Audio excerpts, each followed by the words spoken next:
নমস্কার সকলকে। আমি বনিশা। আমার ছোট্ট একটি মিনি ব্লগে আপনাদের সকলকে স্বাগত। তো প্রতিদিনের মতো সকাল, সকাল স্নান সেরে আমি ঠাকুরকে নিত্য সেবা দেওয়ার জন্য বসে পড়েছি। তো প্রথমেই দেখো প্রদীপটাকে আগে ভালো করে তেল সলতে বানিয়ে প্রদীপটা জ্বালিয়ে নিলাম। নেওয়ার পরে আমি ধূপগুলোও আস্তে, আস্তে জ্বালিয়ে নেব। নিয়ে আমি সিংহাসনে সব ঠাকুরকে, সব দেবতাকে আমি ফুল দিয়ে সাজিয়ে দিয়েছি। দেওয়ার পরে এই যে দেখতে পাচ্ছ ধূপগুলো জ্বালিয়ে নিচ্ছি। দিয়ে আমি আরতি করে নিলাম ঠাকুরের কাছে। দিয়ে ধূপগুলো দিয়ে দিলাম। এরপরে আমি শঙ্খটাও মাঝে বাজিয়ে নিয়েছিলাম।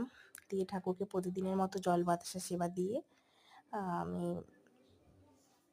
সব ঠাকুরকে ভালো করে ধূপ দেখিয়ে মনের কামনা জানিয়ে আর কি দিয়ে দিলাম। এই যে দেখো সব ঠাকুরকে আমি ফুল দিয়ে সাজিয়ে দিয়েছি। এই যে আমার গোপু সোনারা, মা সরস্বতী সকলকে ভালো করে সাজিয়ে দিয়েছি সুন্দর করে। তো নমস্কার, ভালো থাকবেন।